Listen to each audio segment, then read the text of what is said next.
Hello, everyone. This is Moriel Strawbridge with Strawbridge Home Solutions, and about to wrap it up for the night. Just finishing up on a video. But in this video, I want to show a Zoom call that I hopped on. I believe it was this past Monday, and the Zoom call was hosted by Chris Monroe of Real Estate in the St. Louis market and Rich Groves. Okay, I believe there was maybe four or five other real estate investors in the St. Louis market on that call. Now I'm here in Atlanta, being that I'm from St. Louis. I always like to put in calls in St. Louis.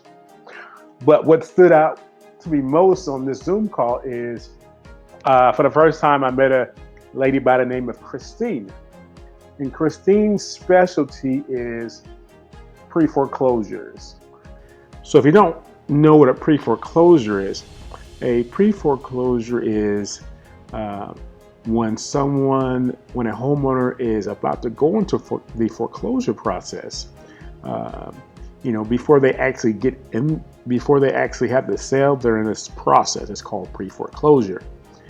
In the last 2 years, I believe Christine said she's done about 72 pre-foreclosure deals. So what does that mean? That means she has a ton of knowledge, okay? And in this Zoom call, Christine goes over her process to do these pre-foreclosure deals. So I hope you get a lot of value from this. I actually got a nice lead in St. Louis today. Did you? Yeah, nice lead. So she's supposed to call me back tomorrow. It's a spot off page. I'm actually from St. Louis too. Oh, look at that. Yeah. I moved down here about 3 years ago from St. Louis. Yeah, from St. Louis. So my son's still in St. Louis, so that's definitely one of the places I'm doing calls from. I downloaded a list of about 2,000 leads from PopStream and used Mojo Dollar. So I've been doing that. So, so I love the business. Been following a lot of people like everyone else. Then I saw Mr. Chris Monroe. I was okay. I'm from St. Louis. Let me watch him for a little bit. So I know if I get a deal in St. Louis, I know who to come from. Hey, I gotta work this. Hey, it's possible. This internet is so powerful. You just don't know who you're gonna come across messing around on this computer. Right. I also do video production and digital marketing. So I got a whole nother website that I do digital marketing from. I might have another. I think I got a client for digital marketing in Virginia. I think now is probably as good as time as any to get in it. I try to squeeze out the negativity, what's going on, and just focus in on phone calls. And though I actually called the lady. I said, "Hey, look, I'm not sure I have the right number, but she's like, do you buy houses?" I was like, "Yes, I do." She's like, "Well, you're not the first person who call us, but you call us at the perfect time. We don't want to this coronavirus. We're looking to sell, so build some rapport with her, got some information, and nice job. It's all about timing, so great job. That's awesome. Take advantage. Good job. Yep, it's a lot of fear in the marketplace, and somebody better take advantage of it. Right, exactly. You guys got any pointers? Definitely. Let me know. Any questions? I'm using Mojo Dollar, and I'm going to probably migrate to call tools. I hear a lot of people using call tools. Yeah. How much is Mojo Dollar? I'm paying $149. Oh, see, call two's a little bit cheaper, $120. Right. They all high. Exactly. But I couldn't imagine trying to make these calls. If you can. Don't let that stop you from doing the job. But if you have the budget where you can get a dollar, I definitely recommend it. And you said you're working on a deal in Virginia. What part? Well, I also do digital marketing, web design, and Facebook ads. So I got a friend who lives in Virginia, and she's got me a client. They have a magazine website, so I'm working on a deal with them. that's not on wholesale. That's just on working on their website. I was actually on a Zoom call with her, going over the presentation that we're going to give them tomorrow. So today I got two good leads basically. I got a wholesale lead and I got a website lead. So. Oh, there you go. Because we just closed a deal in Virginia a couple months ago, and that's why I was like, wait a minute, I got connections up there. We know people that can make this stuff happen. All we need is the paperwork right. Right. I do have an idea I want to toss off you guys. I've been thinking about this lately. Like, I'm paying for this Mojo Tools. I'm thinking about maybe networking with some other guys who maybe their budget don't allow them to have it, and just say, hey, look, Absolutely. I'm on this from 12 to 4. You can have these hours. What do you think about that? Just kind of like network together and that would be smart. I would do it. Yeah, split it. We call that group economics. But like I pay probably over $1,200 to $1,400 a month for everything I use. Okay. Yeah. So I would love to do that on mine. Yeah. Right. Because I'm about $1,200 a month too, and that's with 2 virtual assistants, so it's expensive. Okay. Right. It is expensive. Right. So you got to be doing some deals to pay for that crap. I don't know everything, but I know to ask a good question and let somebody tell me how you did this, so we can figure it out. Right. I think just being able to talk to other people kind of keeps the focus in and keeps the other stuff out. There's all kind of stuff going on, right? But my brother, he's in St. Louis right now. He works for the YMCA. They just laid off a ton of people, and he's always calling me talking about. I'm like, man, I can't talk about that. I'm trying to focus. So, did you guys see where Redfin laid off most of their real estate agents? Wow. I mean, they just let almost all of them go. Who was that? I'm sorry. Redfin, which is God. a national real estate site, and employed I don't know how many, but thousands of agents. They just let every one of them go. Oh my goodness. I mean, did you think that plan was going to work from the beginning when they started coming in talking about doing that 1% or whatever they charge? I was thinking about using them at one time on one house I was working on a few months ago. You think that was a good business plan altogether? Well, I never use those things at all, but you know that. I don't need to tell you that, but no, I don't. I bet that whole leg of their business was on shaky ground anyway for them to be that abrupt with it. That hardly makes sense, So they probably just said they were on a shaky leg. Rona. There we go. And see, that's the thing, the mindset. We have to stretch our mind to know what's possible out here, because sometimes we put limits on ourselves, thinking we can only do this one little small thing, and I'm only good enough for this. This thing is wide open for whoever want to go for it. Quick question. Who's targeting pre-foreclosures, and what's your strategy right now? I do a lot of them. You do a lot? Okay. I do a lot of them. So over the last 3 years, I've done 72. Wow. Yeah. I love them. Yeah. So what's your strategy? What do you do? Well, I mean, so it depends on the situation, okay? If there's no way out of it and the debt accumulated on the property is way too much, I'll short sale the property. And then I'll buy it out of the short sale. Okay? If it's a good deal and I think I can really do something with it, I'll do that. I have investors that buy them from me all the time. So I have for example, I did one about 6 months ago in Ladue, which was what was it? I think it was valued at $12 million. Wow. He got for 3. And of course, he is extraordinarily wealthy. When I say extraordinarily wealthy, he's near a billionaire. And I've known him my whole life. So I went to him right away because I knew he'd jump on it. And he did. And so he just bought it. I have one right now in Ladue that is, in all honesty, it's a tear down. Somebody's going to buy the lot out of the short sale inexpensively, tear the house down, and rebuild a McMansion. Okay? but I wouldn't pass up a pre-foreclosure for anything in the world. The deal is you have to be patient with them because they take time and they take a lot of phone conversations with the lender. I'd be happy to show you how to do it. It's not that difficult. It isn't going to happen overnight. You have to see it through. Now, if I have a situation where I came across one today, so they're being foreclosed on a $30,000 loan.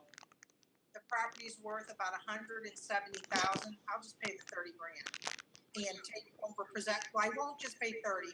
I throw something in for the owner to give them a cost, to cover their moving costs and all of that. I'm not there to take them to the cleaners because I'm going to make a ton of money off of this piece of property. And so I love them. They're actually my favorite thing in the whole world to do. Yeah, and at this time right now for pre-foreclosures, this is the best time because they just gave you an extra 60 days to figure it all out. You got all the way to like the end of May or whatever, foreclosures start back up. You can figure out a deal between all of that time. Right, a lot of times. So let me tell you, this is the time, and I'll tell you why, because everybody and their brother's going to go in. Okay. So a lot of times, St. Louis County and St. Louis City have been foreclosing on mass amounts of homes every month for about a year. Now it's going to quadruple. All right. So I have I pay monthly for a software product that gives me all of that information. And when you're talking about sharing, okay, I'll be happy to share it because once I pull it, then I have to skip trace it. So my skip tracing on that list right now costs me about $100 a month. Now it's going to cost me about $250 to $300, but it doesn't matter. Once you get a house, it's paid for. Okay. But I'll be more than happy to show you all the techniques on how to deal with this. So you have to weigh each situation differently because what'll happen is they will say to you, well, I'll ask them, how far in the arrears are you? Well, 5 payments. Well, how much is your payment? $1,000 a month. Well, they think they owe $5,000. What they don't realize is there's interest, there's penalties, and there's taxes tacked onto that every month, and that $5,000 is really $10,000. Wow. And don't forget about the attorney fees. We always got to pay them attorneys. Right. And so then what you would do in most cases, if you can't buy them out of it right then and there, you have to have them file a Chapter 13 to stop the process. Once you file that 13, they can drop it. They don't have to see it through.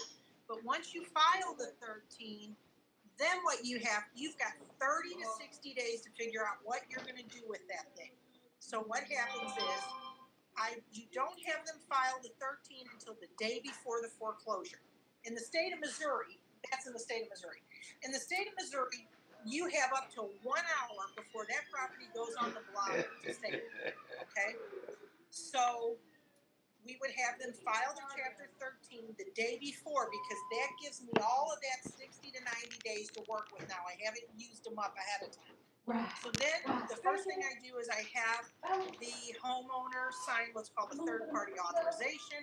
I get it back. I fax that thing directly off to the lender.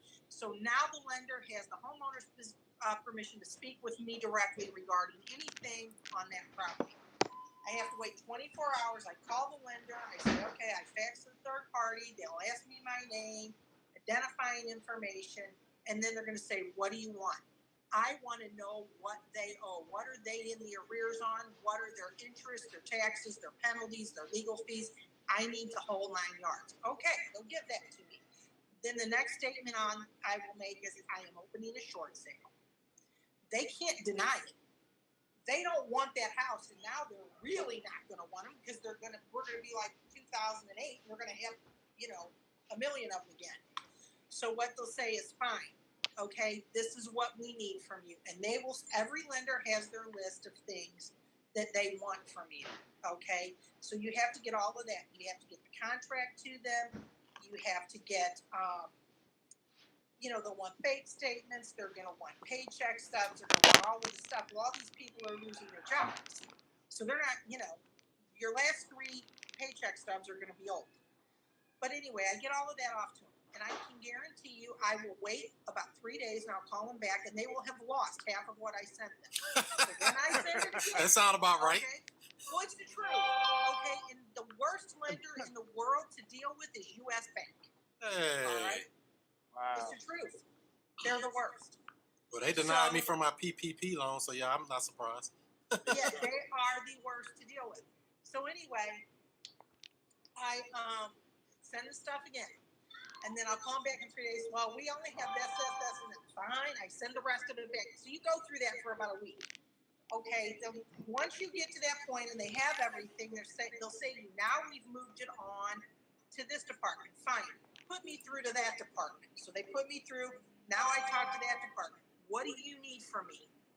Well, I need this, and this. Okay, fine. So once I get clear of all of that, then what I do is, by law in the state of Missouri, that home has to be listed for 7 days on the MLS. So I put it on the MLS, okay? Then I hold an open house for 2 hours on a particular day. And I put out there on the MLS for all agents to bring their investors through, whatever. They know it's a short sale, so it's an as-is sale. And, you know, of course, the sweeter the property, the more that come through. So I'll tell them, when we're at the open house, you have to have all of your contracts to me by no later than 5 o'clock on Wednesday. Okay. So I don't know if you've ever worked in a construction company, but it's like bid day in a construction company on a project. You start getting bombarded with like 50,000, offers. So what you do is you take all those and and even though it's as a sale, you would think real estate agents would know better, but they don't. They will invariably put contingencies in. Dude, it's a short sale. It's as is. There's no contingencies. If there is a contingency in your contract goes in the trash. So I get rid of all of those first. Then I sit down and okay. So that's how we do it. And so let me give you an example. A year ago, there was a home that went into foreclosure in Webster Groves off of Lockwood. It was a 3-story, valued at about $680,000. I did it. I did the short sale. Paid $289 for that house. Okay. Turned around and sold it to a rehabber for $530. Wow. Okay. So you can do it. And there's people who do it every day if you learn how to work the process and you learn how to find the properties. Going through your county or local government is not how you find it. So I will be happy to share that with anybody. But you have to go. You're in Atlanta, so you can't go here. But in the county, you can go to the county and do it over the phone. The city, you have to go in person to sign up for Laredo. So I hope you got a lot of value for that. I am looking for 5 people who want to work alongside with me in this booming real estate investing business. Contrary to what anybody says, the real estate industry is alive and well. So if you're interested in getting involved, you need no money, no knowledge, no experience. I'm just looking for 5 people. So if you're interested, just reach out to me.